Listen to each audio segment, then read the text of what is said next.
Hello, I'm John Molesky, and this is Wilson Center Now, a production of the Woodrow Wilson International Center for Scholars.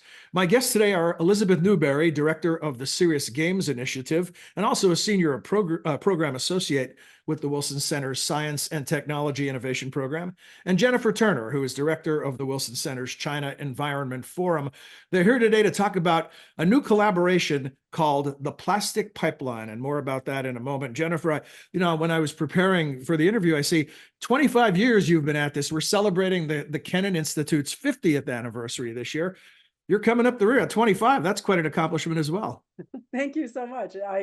I think I have the best job in DC in working on China. Um, Energy and environment and climate has been kind of an area of diplomacy between the two countries. And then an added plus is I've been able to work with Elizabeth Newbury on creating an educational video game on plastic, because I love games too. Well, we're going to turn to Liz in a minute, but first, before we do, if you'd set the scene with just give us the overview of what the plastics problem is. Well, we are drowning in plastics. I mean, there are these numbers that I can't even visualize, but since 1950, we've produced something like 8.3 billion metric tons of plastics. And half of that has been in the last 20 years. And most of the past 20 years, it's been single-use plastics. And our cities are overwhelmed with this tsunami of plastics. I mean, they try to sort it, they try to get it recycled, but we can't recycle our way out of this crisis. There's not enough of a demand. A lot of it is leaking out into the ocean. You've seen all the pictures with the turtles and the other sea animals. I mean, it's also in our bodies. Microplastics, plastics that come from washing our polyester clothes. We're breathing it in. It's in our bloodstreams. It's not good. People always feel virtuous when they recycle, but you're saying we can't recycle our way out of the problem. So I'm just wondering, do we know what percentage of single-use plastics are actually recycled? A little less than 15%. And that's in great part because a lot of the plastics, single-use plastics that we use, which includes like little wrappers around our cucumbers and things, it's very problematic. It's hard to recycle. It downgrades if you try to recycle it, and it's just hard to capture. And so yeah, so it's too big of a burden because the amount of plastic that's coming out. I mean, right now it's evidently something like one garbage truck full of plastic every minute into the ocean every day. Wow. And by 2040, the amount of plastic waste that we're producing will at least triple.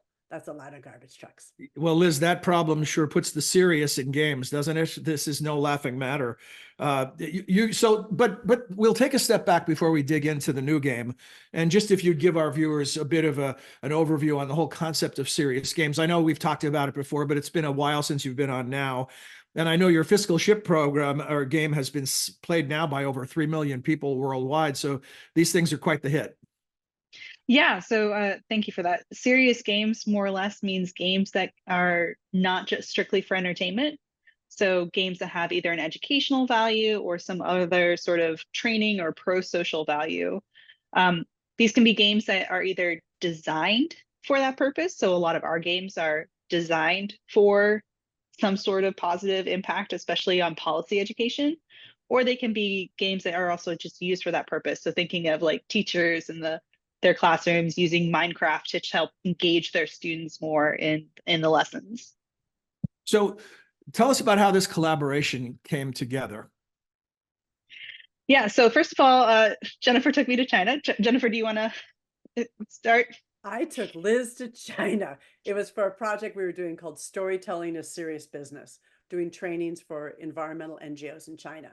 And I was so impressed with the games that she was producing. And I was starting to think like, well, games actually are a way of communicating your research, your policy agenda, a lot of different things. And so took Liz to China, and she gave talks about educational video games. We also created a live action game for the group around water in Chinese cities, just to know that give them another tool in their toolbox. And I had such a good time with Liz. And as I mentioned at the beginning, I like playing games. I haven't been a big video game player, but I love card and board games, and I know the power of it. And we realize that we want to meet people where they are. That's games. Yeah, and the whole concept, we think of game playing and we think of it as sort of a childish pursuit, but really we're talking about, I'm talking to two PhDs here. So this isn't, child's games. So Liz, talk about the specifics of the plastic pipeline for someone who does engage with the interactive. What will they do? Yeah, so one of the reasons why Jennifer and I got on this project is we wanted to really try to motivate people to learn about policies that can be used to help negate or decrease the amount of plastic pollution that's going into our oceans.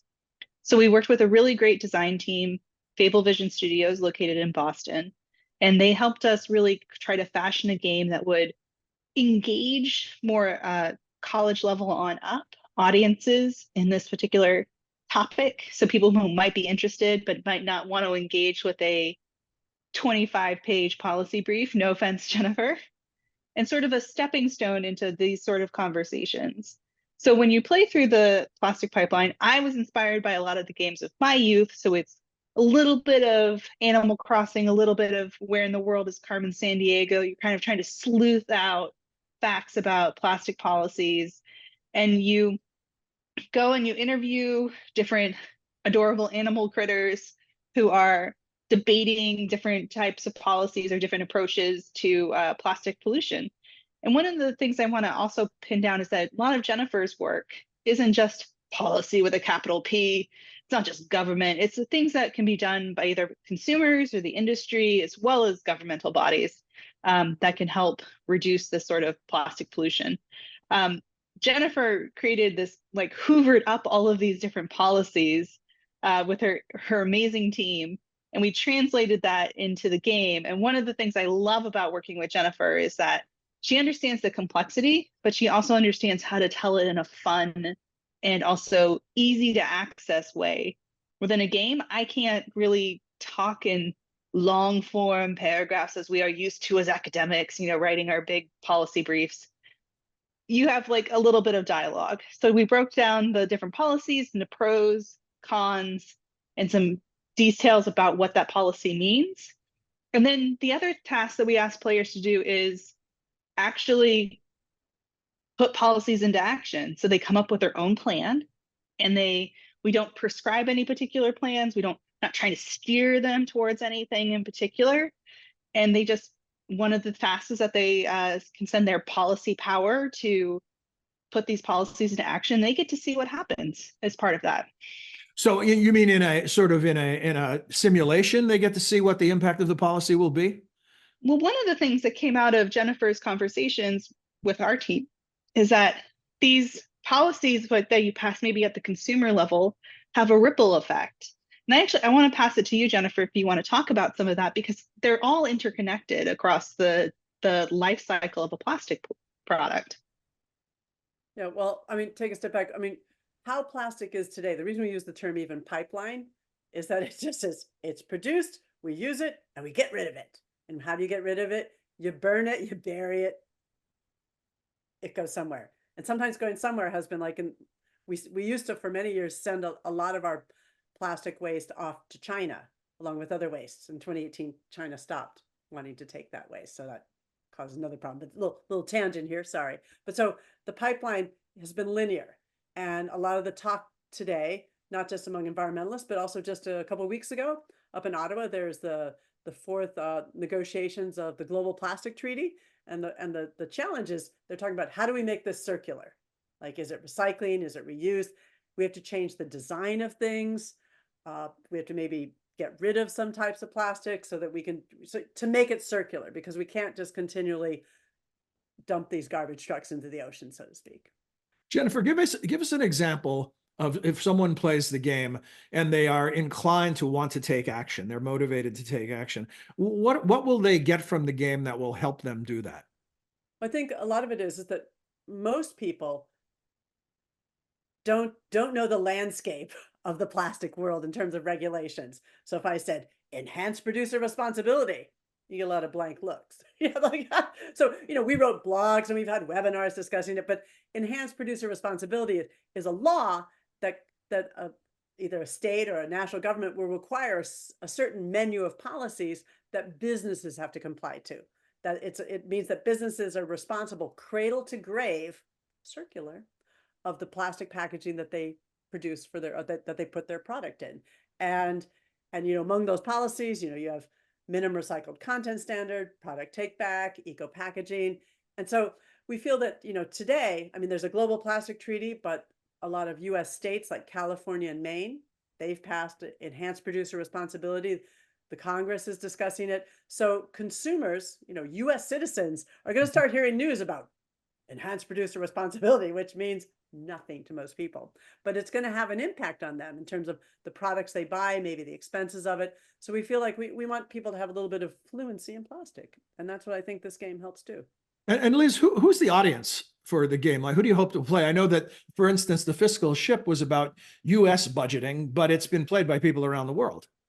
Yeah, so I was actually going to jump in after Jennifer's. Yeah, please go ahead. We can get to that later. Go ahead. No, it's okay. So we're designing this particular game for both a US audience and a Southeast Asian audience. Again, Jennifer has an amazing network that she works with both in the US as well as in Southeast Asia, particularly Indonesia and Vietnam, of interested nonprofits and governmental bodies that are really trying to work on this particular problem. So one of the things that Jennifer and I did recently is we've played the game with folks here in the US. We also played the game in Vietnam, and also Jennifer then got to take it to Indonesia. But one of the things we did is we surveyed people before they played the game and then after they played the game. Going back to your point of what is the purpose of serious games? What are they getting out of this particular game? One of the things we noticed is we asked people before they played the game to name some policies that they are used to or could be used to help combat single-use plastic pollution. We're seeing a little bit more specificity after they play the game. So instead of just saying recycling, bag giveaways, they can say things like enhanced responsibility and all of those policies that Jennifer was just digging into. The other thing is that we're seeing after they play the game, they feel like they know more. So they know they're feeling more like they can engage with the topic and they know more about single-use plastic policy, which then they can hopefully go on and dig into more of Jennifer's research. The other thing that we're finding is that people are, after playing the game, feeling like they can be more involved in environmental policy and more involved in public policy. And that's another major thing that we use for serious games. It's not just learning things, it's also motivating people to be more involved in the topic area and more connected with the topic. So that's some of the reasons why we're honing in on this. And then we're also making sure that it matches that global audience. When you do this field testing and you get the kind of response that you were just describing, I'm guessing this is hugely useful data as you think ahead to the next game or maybe new iterations of this game. Could you give us a little peek behind the curtain inside the brain of Liz Newbury, how that all cycles through? So one of the reasons why I'm in this field is to help people be more engaged in public policy. And so when I see this data, first of all, we've spent a couple of years mapping out this game, and it's very relieving to know that we are actually accomplishing the things that we hoped for. So that's number one. It's a sigh of relief. The other thing is that we're really using and fine-tuning some of the lessons learned from this game to help design some of our other games. So we have some games out on artificial intelligence, for example. We're also creating some games around other sorts of civic education for our tech labs here at the Wilson Center. But one of the things that I get most excited about is actually when I get to watch other people play. So one of the things I was walking around the room while people were playing the game and watching them interact with the game, because that can't be captured on a survey. And it was fun because, so example, we have a mini game, a small micro game within a game called the Nerdle game. And this is one of the reasons why we put this game in is that Jennifer is doing a lot of research on this concept of nerdles, which are the little tiny pieces that make up eventually larger plastics. I'm looking at Jennifer to make sure I'm actually getting this all right. But the major thing is that once they are in the ocean, one of the largest points of discussion is how do we clean them up? And the truth of the matter is it's nearly impossible to clean them up. But it is a major part of public discourse, is like, how do we clean up? How do we go back and scoop them up? So we created this little game that's arcade style, and you just try to net nurdles and save fish to make sure that they aren't being murdered by the nurdles. And it gets harder and harder and harder and harder and harder as you play through. Now, we worked with our game designers to try to make this a really fast-paced thing, and I'm watching the students play, and they're getting really frustrated half the time by how hard it is to keep the fish alive. But there was always a couple of the folks in the room who were like, okay, what do I do now? It just seems to go on and on. Like they were just kept on capturing the nurdles on and on and on and on, and none of the fish were dying. So eventually we had to tell them, you have to let the fish die. I'm sorry. You know, Jennifer, when Liz talked about nurdles in some emails we exchanged before we began recording our program, I thought that was a character that you two created, the nurdle. See, so I learned something new immediately.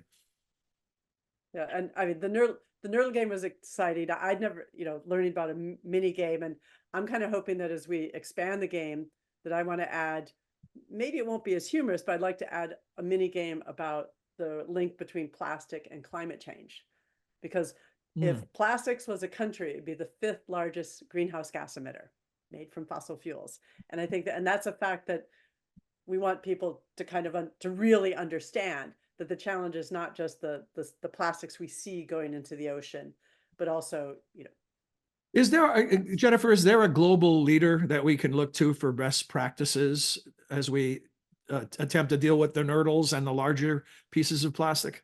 Europe, European Union, they have the highest standards. They have increasingly, putting up, enhanced producer responsibility kind of laws, and making businesses more responsible, having to internalize, pushing them for, changing their products. And some of that, filters over to the United States as well, because we're starting to see some outside packaging changing in some of the products that we buy. China's also taking the issue pretty seriously, and particularly around packaging issues. And a lot of our goods are made in China. So you're starting to see a lot less styrofoam, for example, in packaging and things that you buy. But yeah, Europe is the gold standard, but even they know that they have to do more. I want to ask both of you to, talk in terms of your aspirational, what are your greatest hopes for a game like this and the impact it can have? So I think some of my aspirations are, I'd like to see more people engage with the topic, not just through the game, but also through Jennifer's research. We've already seen, so we only hard launched this game as of Earth Day of this year. So just a couple of weeks ago, and we've already seen about 1,000 people hit our website, which is great. We're also nominated for a couple of finalist awards, one of them being the Serious Games Showcase and Challenge in Europe. So speaking of Europe, so we're seeing a lot of uptick in my field, especially of how credible the game is, which is always really relieving to see. But I think the aspirations is for us to continue, as Jennifer said, to expand the game, to keep adding more, because unfortunately, even though we worked really hard for this game, we had to make some tough choices in what could go in it. And one of the things that we're really seeing from seeing people play it is that there's a lot more that we could be doing, and a lot more that we could be making engaging as part of this project. Jennifer? One area that I know that came up a lot when we were in Vietnam, questions about plastic in grocery stores, right? And that's a really tough. We're seeing it increase all around the world, where more and more plastic, in terms of individual food items wrapped in plastic, wrapped in another layer of plastic, and so that we had questions about whether or not we might add that as part of an area of our game. But I think in terms of my vision, and we were hoping to go back to Vietnam and work with the Vietnam Zero Waste Alliance and the network of universities who are interested in not only the issue of plastic, but also the idea of gamifying education, so that we can actually work with them, and also US educators, to try to create enough materials to make it a good tool for teachers. I mean, we gave some talks at the Ed Games, right, Liz? I got the name right? Ed Games Expo, and also Expo. Games for Change last year. And so you're learning each other's worlds. It's a beautiful thing. But what was great in both those, we got to meet, high school teachers, middle school teachers, and they said, we want this because it was both people in STEM, but also in civics education. So that's my real excitement, the idea that we could help get this into classrooms so it could become a tool for teachers. And Liz mentioned that, the game's already receiving recognition and some accolades, and it's only been a couple of weeks. And stay tuned for more announcements in that regard as the game progresses. And I haven't asked this question right up front. Liz, where do people find the game? Where can they play it? That's a great question. So it's plasticpipeline.wilsoncenter.org. And you can just play it right there, mobile or computer. So great. Any final thoughts before we sign off and let people start playing? I know, Liz, should we tell people that our dogs are both in the game? Yes, a nice Easter egg. So the designers put both of our dogs into the game. You can find Sherlock, the multi-poo, in the waste area. So there's 3 zones, and he's in the waste zone. And then you can find my dog, Sydney, with a little protest sign, I believe, in the production area. So. And if you find Sherlock and Sydney, don't feed them any nurdles, please. No, please don't. Be kind. They eat enough bad things as it is. Well, congratulations on the completion of the game, its initial response. Thank you for joining us today, and continued good luck with it. Thanks so much. Bye-bye. Thank you. So I would also tell our viewers and listeners, if you come to the Wilson Center website and you look at the programs tab at the top of the screen, that's where you can find the China Environment Forum and the Serious Games Initiative, and that you could find the Plastic Pipeline game and all kinds of other great resources from our guests. We hope you enjoyed this edition of Wilson Center Now, and that you'll join us again soon. Until then, for all of us at the center, I'm John Molesky. Thanks for your time and interest.